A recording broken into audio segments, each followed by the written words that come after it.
Welcome to সিশন একাডেমিতে স্বাগত। আজকে আমরা নিমেষে অঙ্ক সিরিজের ক্লাস নাম্বার 197 শুরু করব আজকে ম্যাথসের উপর। তোমরা যারা কম্পিটিটিভ এক্সাম প্রিপারেশন নিচ্ছ অবশ্যই ভিডিওটা শেষ পর্যন্ত দেখো। যেমন আপকামিং ক্লার্কশিপ বা মিসলেনিয়াস বা হচ্ছে গিয়ে ওয়েস্ট বেঙ্গল পুলিশ, কলকাতা পুলিশের কনস্টেবল, এসআই যে সমস্ত এক্সাম আপকামিং সেই সমস্ত পরীক্ষা যারা দিচ্ছ তাদেরকে বলবো অবশ্যই ভিডিওটা শেষ পর্যন্ত দেখো। এই টাইপেরই ম্যাথস কোশ্চেন তোমরা পরীক্ষা পাবে। ওকে, চলো লেটস স্টার্ট। ফার্স্ট কোশ্চেন কী আছে দেখে নাও। বলেছি 6 জন শ্রমিক প্রত্যহ 8 ঘন্টা কাজ করে প্রতি সপ্তাহে 840 টাকা উপার্জন করে। তাহলে 9 জন শ্রমিক প্রত্যহ 6 ঘন্টা করে কাজ করে প্রতি সপ্তাহে কত টাকা উপার্জন করবে। জাস্ট কিছুই নেই, M1 T1 = M2 T2 সেই ফর্মুলা অ্যাপ্লাই করে দাও।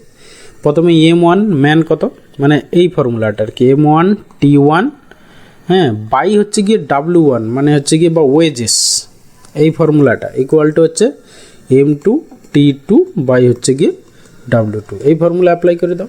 দেখো তাহলে প্রথমে হচ্ছে গিয়ে 6 জন 8 ঘন্টা করে, যেহেতু প্রতি সপ্তাহে ওটা আর ইন্টু 7 করছি না, 7 দিনে, বাই হচ্ছে গিয়ে ওয়েজেস হচ্ছে 840 টাকা। ওকে, তাহলে ইকুয়াল টু M2 হচ্ছে গিয়ে 9 প্রত্যহ 6 ঘন্টা করে, বাই হচ্ছে গিয়ে W2 কত হবে, W2 আমাদের বের করতে হবে। দেখো এই 6 কেটে গেল, ঠিক আছে। তারপরে 8 কাটো, 8 1 8 0 8 5 40, তাহলে হচ্ছে কি W2 কত হচ্ছে গিয়ে 9 5 45 মানে 945 945 টাকা, মানে অপশান বি অ্যান্সার। ওকে, এরপরে এসে কোশ্চেন নাম্বার 2। বলেছে এ বি একটি কাজ শেষ করতে পারে 30 দিনে। তারা একসঙ্গে কাজ আরম্ভ করলো, 20 দিন পর বি চলে গেল। তাহলে বোঝা গেল যে এ আর বি দুজনে হচ্ছে গিয়ে 20 দিন কাজ করেছে, ঠিক আছে। তারপর বি চলে গেল, বাকি কাজ এর শেষ করতে আরও 20 দিন সময় লাগলো, ঠিক আছে। যেটা দুজনে মিলে 10 দিনে বাকি কাজটা করতে পারতো, সেটা এর একাকি করতে হচ্ছে 20 দিন সময় লাগলো। তাহলে বির একা কাজটি করতে কত সময় লাগবে? খুব ভালো কোশ্চেন। দেখো তোমার এখানে তারা দুজনে মিলে 20 দিনে কত অংশ কাজ করেছে সেইটা বের করে নিই, ঠিক আছে। দুজনে মিলে দেখো 30 দিনে পুরো কাজটা করে, তাহলে 20 দিনে কত করেছে না 20/30 মানে হচ্ছে গিয়ে তোমার 2/3 অংশ কাজ করেছে। বাকি পড়ে থাকছে কত 1 - 2/3 মানে হচ্ছে গিয়ে 1/3 অংশ। এই 1/3 অংশ কাজটা এ করেছে কত দিনে না হচ্ছে গিয়ে 20 দিনে। তাহলে এ এক অংশ কাজ মানে পুরো কাজটা করবে কত দিনে না 20 দিনে, 60 দিনে। ওকে, তাহলে এর একাকির টাইম আমরা পেয়ে গেলাম, আর তাদের দুজনের টাইম দেওয়া আছে 30 দিন। তাহলে এবার হচ্ছে কি বি এর একাকি কাজটা কত দিনে করবে সেটা আমরা বের করবো কীভাবে, না দুটোর গুণ বাই দুটোর ডিফারেন্স, ঠিক আছে। তাহলে 30 × 60 বাই দুটোর ডিফারেন্স হচ্ছে কি 30, তাহলে একটা 30 কেটে যাবে, তাহলে হচ্ছে কি 60। তাহলে হচ্ছে বি একাকি কাজটা কত দিনে করবে না হচ্ছে 60 দিনে, মানে অপশান ডি অ্যান্সার। ওকে, এরপরে এসে কোশ্চেন নাম্বার 3। কী বলেছে দেখো, এক ব্যক্তি কাছে 1 টাকা 5 টাকা 10 টাকা মোট 480 টাকা ছিল। যদি প্রত্যেক প্রকার টাকা একই থাকে তাহলে প্রত্যেক প্রকার কয়টি করে ছিল, ঠিক আছে। টোটাল 480 টাকা। আচ্ছা, আমরা যদি অপশান টেস্টই করি দেখো, ঠিক আছে। দেখো যদি 30 টাকা হয় তাহলে 30 টাকা প্লাস হচ্ছে গিয়ে তোমার 5 টাকা করে, যদি 30টা হয় 5 × 3 = 15 150 টাকা। যদি হচ্ছে গিয়ে 10 টাকা করে হয় তাহলে হচ্ছে গিয়ে 30টা হচ্ছে কি 30 × 10 = 300 টাকা। তাহলে কত হচ্ছে দেখো 300 400 450 480, 480 হয়ে যাচ্ছে টোটাল। ব্যাস, প্রথম অপশান এ অ্যান্সার। ব্যাস, ঠিক আছে। তাহলে আমরা অপশান টেস্ট করে নেব, ঠিক আছে। প্রত্যেক প্রকারের ধরো 30টা মুদ্রা আছে, তাহলে 1 টাকার হচ্ছে গিয়ে 30টা মুদ্রা মানে হচ্ছে গিয়ে 30 টাকা, 5 টাকা 30টা মুদ্রা মানে হচ্ছে গিয়ে 150 টাকা, আর হচ্ছে গিয়ে 10 টাকার হচ্ছে গিয়ে 30টা মুদ্রা মানে হচ্ছে গিয়ে 300 টাকা। টোটাল যোগ করলাম দেখো 480 টাকা। মোট টাকা তার কাছে 480 টাকা ছিল, মিলে গেল, তাহলে অপশান এ অ্যান্সার। ওকে, এরপরে এসে কোশ্চেন নাম্বার 4। বলেছে 196 টাকা এবিসি এর মধ্যে এমনভাবে ভাগ করে দিতে হবে যাতে A/B = এত, B/C = এত হয়, তাহলে বির কত টাকা পাবে, ঠিক আছে। তাহলে এখান থেকে আমরা A/B/C বের করে নিই। দেখো A/B দেওয়া আছে কত না হচ্ছে গিয়ে, দেখো এইখানে আমি একটু বলে নিই, A/B = কত দেওয়া আছে 2:3, আর হচ্ছে গিয়ে B/C দেওয়া আছে তোমার 5:8। এখান থেকে আমরা ডিরেক্টলি H2B/C কত কী করে পাবো না হচ্ছে কি জেড প্রসেসটা কীভাবে করব না দুটো রেশিওকে আমরা ফ্র্যাকশান আকারে কনভার্ট করে নেব 2/3 আর এটা হচ্ছে কি 5/8 এটাকে 5/8 এই দুটোকে আমরা পাশাপাশি লিখব এটাকে 2/3 আর এটা হচ্ছে কি 5/8 ওকে তারপরে এখানে এরকম জেড প্রসেস 2 × 5 5 × 3 3 × 8 তাহলে H2B/C কত দাঁড়াচ্ছে দেখো 2 × 5 = 10 3 × 5 = 15 আছে 3 × 8 = 24 ব্যাস H2B/C পেয়ে গেলাম। এবার বলেছে বি এর টাকা টোটাল কত ইউনিট হচ্ছে দেখো 24 × 10 = 34 4 × 10 = 44 5 × 49 তাহলে হচ্ছে কি 49 ইউনিট মানে হচ্ছে কি টোটাল হচ্ছে 196 টাকা বলেছে ঠিক আছে। তাহলে যে বি এর হচ্ছে গিয়ে 15 ইউনিট তাহলে 15 ইউনিট ইকুয়াল টু কত ব্যাস ওকে। তাহলে এত ইন্টু দেখো এটা ইন্টু কত করলে 196 হচ্ছে একবারে পাই কিনা দেখো মানে হচ্ছে কি ধরো 50 5 4 20 4 দেখো 4 দিয়ে যদি গুণ করো 49 × 4 9 4 36 6 হাতে 3 4 4 16 17 18 19 তাহলে ইন্টু 4 তাহলে এখানেও ইন্টু 15 × 4 15 4 হচ্ছে কি 60 হবে অ্যান্সার ওকে। তাহলে হচ্ছে কি বি কত টাকা মানে 60 টাকা মানে অপশান ডি অ্যান্সার। দেখো কী বলেছে 2 বছরে কোনো টাকার সুদ আসলের 1/4 অংশ হলে ওটি কত বছরে দ্বিগুণ হবে ঠিক আছে। আমরা ধরে নিই আসলটা সাপোজ 1 অংশ ওকে। তাহলে এখানে কি বলেছে আসলটা যদি প্রিন্সিপালটা 1 অংশ হয় তাহলে হচ্ছে কি ইন্টারেস্টটা কত হয়েছে না হচ্ছে কি 1/4 অংশ। এবার দ্বিতীয় ক্ষেত্রে কি বলেছে দেখো ওটি কত বছরে দ্বিগুণ হবে আসলটা হচ্ছে কি 1 অংশ সুদ আসলে হচ্ছে কি দ্বিগুণ হয়ে যাবে তাহলে ইন্টারেস্টটা কত হবে 1 অংশ তাহলে এই 1/4 অংশ সুদ হয় কত বছরে 2 বছরে বলেছে তাহলে 1 অংশ সুদ হবে কত বছরে সেভাবে এভাবেও বের করতে পারো ঠিক আছে। 1 অংশ মানে হচ্ছে কি 4 × 8 বছরে মানে অপশান সি হবে অ্যান্সার। আদারওয়াইজ তোমাকে দেখো I=PRT থেকে সেখান থেকে রেট অফ ইন্টারেস্ট বের করতে হবে করে আবার একটা করতে হবে দুটো স্টেপ করতে হবে সেখানে অনেক বড় হয়ে যাবে ঠিক আছে। কনসেপ্টটা একটু বোঝার চেষ্টা করো জাস্ট কিছুই নেই প্রিন্সিপালটা তুমি 1 অংশ ধরে নিলে ঠিক আছে। তাহলে হচ্ছে কি ইন্টারেস্টটা প্রথম ক্ষেত্রে হচ্ছে 1/4 অংশ সুদ তাহলে 1/4 অংশ সুদ হয় 2 বছরে। এবার যখন বলেছে ওটি কত বছরে দ্বিগুণ হবে মানে সুদ আসলে দ্বিগুণ হবে মানে 1 অংশ হচ্ছে কি আসল আর 1 অংশ হচ্ছে সুদ তাহলে 1 অংশ সুদ হবে কত বছরে তাহলে এটাকে সিম্পলিফাই করলে 4 × 2 = 8 বছরে মানে অপশান সি অ্যান্সার ওকে। এরপরে এসে কোশ্চেন নাম্বার 5 দেখো কোশ্চেন নাম্বার 6 বলেছে 4 অঙ্কের বৃহত্তম পূর্ণবর্গ সংখ্যা কত।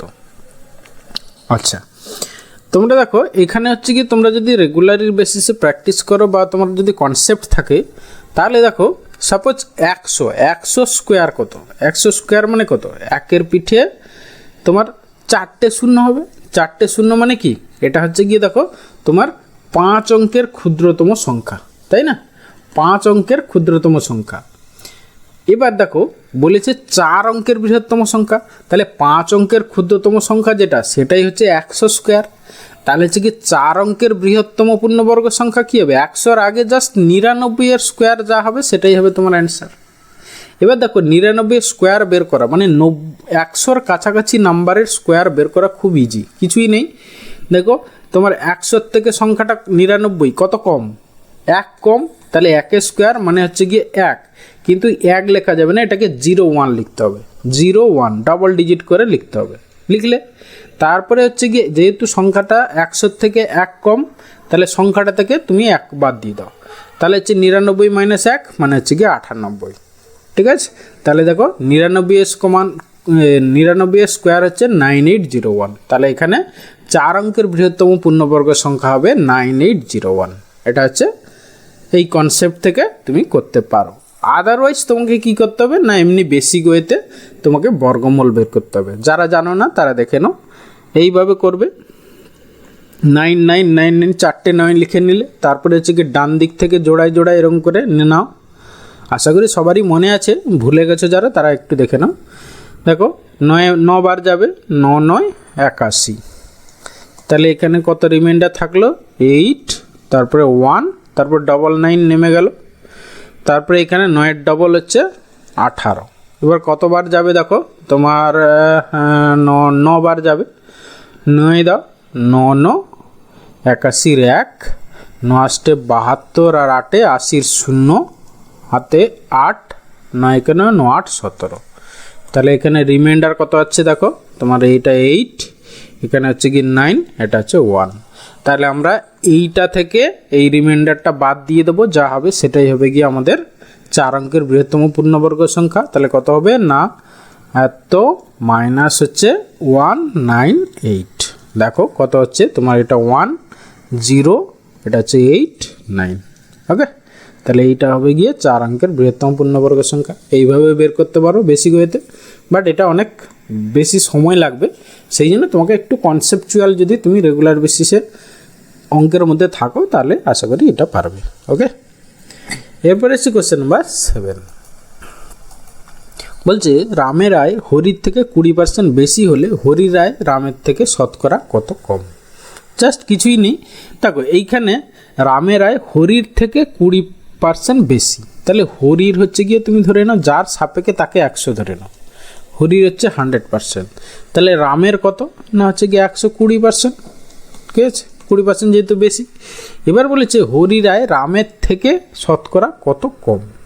এ রামের থেকে যার সাপেক্ষে সেটা নিচে, তাহলে নিচে 120, দেখো 20 কম। ঠিক আছে, এত ইন্টু 100, ব্যাস এটাকে সিম্পলিফাই করো, যা হবে অ্যান্সার। 0 0 4 কাটো, 4 3 4 5 20 আর 4 3 12, 5 3 50 বাই হচ্ছে গিয়ে 3, মানে হচ্ছে গিয়ে 16.23% হচ্ছে বেশি। সরি 16.23% কম, মানে অপশান বি অ্যান্সার। ওকে, এরপরে আসি কোশ্চেন নাম্বার 8। কী বলেছে, কোনো জিনিস 178 টাকায় বিক্রি করলে 11% ক্ষতি হয়, ওটি কত টাকায় বিক্রি করলে 11% লাভ হবে। ঠিক আছে, দেখো কিছু নেই, 11% ক্ষতি মানে সবসময় মানে সিপিটা হচ্ছে গিয়ে তোমার 100%, মনে রাখবে। ঠিক আছে, তাহলে 11% ক্ষতিতে বিক্রি করেছে, তাহলে এসপি কত পার্সেন্ট হয়েছে দেখো, তাহলে 100 - 11 বাদ দিলে কত হচ্ছে 89%। এই 89%-এর ভ্যালু কত বলেছে 178। ঠিক আছে, এত টাকা। এবার বলেছে ওটি কত টাকায় বিক্রি করলে 11% লাভ হবে। 11% লাভ হলে এসপি কত হবে 111%। ঠিক আছে, ব্যাস। তাহলে 89%-এর ভ্যালু হচ্ছে কি 178 রুপিস। তাহলে 111% ভ্যালু কত দেখো, 89 ইন্টু 2 করলে হচ্ছে 178। তাহলে এত ইন্টু 2 করে দাও, মানে হচ্ছে কি 2 হচ্ছে কি এত টাকায়, মানে 222 টাকায় বিক্রি করলে সেটা হচ্ছে 11% লাভ হবে, মানে অপশান ডি অ্যান্সার। ওকে, এরপরে এসে কোশ্চেন নাম্বার 9। বলেছে এক ব্যক্তি স্রোতের অনুকূলে 15 মিনিটে 2 কিলোমিটার যায় এবং 1 ঘন্টায় আসে, তাহলে স্রোতের বেগ কত। স্রোতের অনুকূলে 15 মিনিটে 2 কিলোমিটার যায়। ঠিক আছে, তাহলে 15 মিনিটে যায় হচ্ছে 2 কিলোমিটার। তাহলে এটাকে হচ্ছে স্রোতের অনুকূলের বেগ বের করে না। ঠিক আছে, তাহলে 2 তাহলে হচ্ছে গিয়ে স্রোতের অনুকূলে মানে হচ্ছে গিয়ে তোমার ডাউন স্ট্রিম রেট কত হচ্ছে তোমার 2 কিলোমিটার গেছে 15 মিনিটে, মানে ঘন্টায় কনভার্ট করে নাও, 15কে ইন্টু 60 উপরে চলে গেল, তাহলে হচ্ছে কি 15 4 60 4 2 8, তাহলে 8 কিলোমিটার পার আওয়ার হচ্ছে গিয়ে তোমার down stream rate. Up stream rate কত হচ্ছে বলেছে কি 2 কিলোমিটার যায় 1 ঘন্টায়, তাহলে আপ স্ট্রিম রেট অ্যাকচুয়ালি 2/1, মানে হচ্ছে গিয়ে 2 কিলোমিটার পার আওয়ার, এটা হচ্ছে গিয়ে আপ স্ট্রিম রেট, মানে হচ্ছে কি স্রোতের প্রতিকূলে গতিবেগ ওই ব্যক্তির। এবার বলেছে স্রোতের গতিবেগ, স্রোতের বেগ কত চেয়েছে। যখনই ডাউন স্ট্রিম রেট আর আপ স্ট্রিম রেট তোমার কাছে থাকবে ডেটা, তখনই ডিরেক্টলি স্রোতের বেগ কী হবে না হচ্ছে গিয়ে জাস্ট দুটো ডিফারেন্স বাই 2, মানে 8 - 2 বাই হচ্ছে কি 2, মানে হচ্ছে গিয়ে 6/2, মানে হচ্ছে গিয়ে 3 কিলোমিটার পার আওয়ার হচ্ছে গিয়ে স্রোতের গতিবেগ। ওকে, এবার যদি বলতো ওই ব্যক্তির স্থির জলে ওর গতিবেগ কত, ওই ব্যক্তির স্থির জলে গতিবেগ কত না জাস্ট d + u/2, মানে 8 + 2 10/2 হচ্ছে কি 5 কিলোমিটার হতো, তা ওই ব্যক্তির স্থির জলে গতিবেগ। ওকে, এখানে যেহেতু আমার স্রোতের বেগ গতিবেগ চেয়েছে, তাহলে হচ্ছে d - u/2। এরপরে আসছি কোশ্চেন নাম্বার 10। বলেছে একটি মোটর গাড়ির চাকা এত কিলোমিটার পথ গেলে 800 বার ঘোরে, তাহলে চাকার ব্যাস কত সেন্টিমিটার। আচ্ছা, সেন্টিমিটারে, এইটা দেখো তোমার দেওয়া আছে কিলোমিটারে। ঠিক আছে, আচ্ছা একবার ঘোরা মানে কি, তার পরিধিটা ঘোরা। এবার দেখো এত কিলোমিটার গেছে, প্রথমে তুমি একে সেন্টিমিটারে কনভার্ট করো। দেখো প্রথমে দেখো এখানে 2.112 আছে, তাহলে একে যদি 1000 দিয়ে গুণ করি তাহলে আমরা মিটার পেয়ে যাব। 2112 হচ্ছে 1000 মিটার। এরপরে আরও দুটো শূন্য দিয়ে দাও, তাহলে হচ্ছে কি সেন্টিমিটার হয়ে গেল। এতটা ডিস্টেন্স, এত সেন্টিমিটার, 800 বার ঘুরে পথ যেতে হলে 800 বার, তাহলে একবার ঘুরতে হলে একে বাই হচ্ছে গিয়ে 800 করে দিলে, তাহলে এটা হয়ে গেল কি, এটা হচ্ছে গিয়ে তোমার 2πr। 2πr-এর ভ্যালু এটা, ঠিক আছে। 2 × 22 বাই হচ্ছে গিয়ে 7 × r। 2πr-এর ভ্যালু এটা পরিধিটা। তাহলে এখান থেকে আমার ব্যাস চেয়েছে, ঠিক আছে, মানে এখান থেকে আমরা 2r-এর ভ্যালু বের করব। ওকে, তাহলে এই আমরা এই দুটো শূন্য কেটে দিলাম। 8-এ কাটবে নাকি দেখি, বা আগে 11 দিয়ে এটা নিশ্চয়ই কাটবে। হ্যাঁ, 11 দিয়ে এটা নিশ্চয়ই কাটবে, নাহলে হবে না অঙ্ক। 11 দেখো, 11 একে 11 থাকছে কত তোমার হচ্ছে কি 10, 101, 11 9 99, আর হচ্ছে গিয়ে 101 মানে 2, 11 2-এ 22। ওকে, তারপরে 11 2-এ 22, আবার 2-এ এটা কাটো, 2 9 18, 2 6 12, থাকবে 8 12, 12 আসছে 96, ঠিক আছে। তাহলে 12 সাথে 84, 2r-এর ভ্যালু হচ্ছে গিয়ে 84, ঠিক আছে। আমাদের 2r, আবার 2 দিয়ে কাটাকাটি করবো না, শুধু আবার 2 গুণ করতে হবে, কি দরকার। তাহলে 2r-এর ভ্যালু মানে ব্যাস হচ্ছে গিয়ে 84 সেন্টিমিটার, মানে অপশান সি অ্যান্সার। ওকে, কমপ্লিট করার আগে বলবো, যারা কমপ্লিট ম্যাথ এবং রিজনিং প্রিপারেশান নিতে চাও প্রিলি প্লাস মেন্স লেভেল অবধি অন দ্য লেটেস্ট প্যাটার্ন, তোমরা এই লাইভ প্লাস ভিওডি ব্যাচে জয়েন করতে পারো। 1 মে থেকে যে ব্যাচটা স্টার্ট হবে, যে কোনো পরীক্ষা দেখো, WBPSC, West Bengal police, Kolkata police বা স্টাফ সিলেকশন কমিশনের আপকামিং CHSL বা CGL ইত্যাদি ইত্যাদি, সেখানে প্রিলি প্লাস মেন সব কিছু কভার হবে এই এক্সামে। মানে এই যে আমি পড়াবো যে ব্যাচটা, এই ব্যাচে হচ্ছে কি সব কিছু কভার হবে প্রিলি থেকে মেন্স অবধি। অ্যাকচুয়ালি তোমার টার্গেট হচ্ছে মেন্সের প্রিপারেশন। মেন্সের প্রিপারেশন যদি নাও তাহলে প্রিলির প্রিপারেশন অটোমেটিক্যালি হয়ে যায়।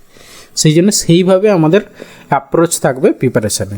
ওকে, এছাড়াও দেখো WBCS এক্সামের তোমার হচ্ছে গিয়ে WBCS-এর পেপার 6 যেটা, সেখানে হচ্ছে ম্যাথ রিজনিং থাকে।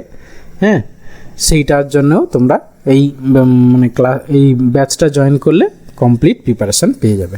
ওকে, আর যারা ভর্তি হতে চাও তাহলে অবশ্যই আমাকে ফোন করো বা হোয়াটসঅ্যাপ করো। ওকে, থ্যাংক ইউ ভিডিওটা শেষ পর্যন্ত দেখার জন্য। আশা করি ভালো লাগলো। তাহলে অবশ্যই একটা লাইক করো, বন্ধুদের সঙ্গে শেয়ার করো, আর চ্যানেলে নতুন হলে অবশ্যই সাবস্ক্রাইব করো। ওকে, ভালো থাকবে, বাই।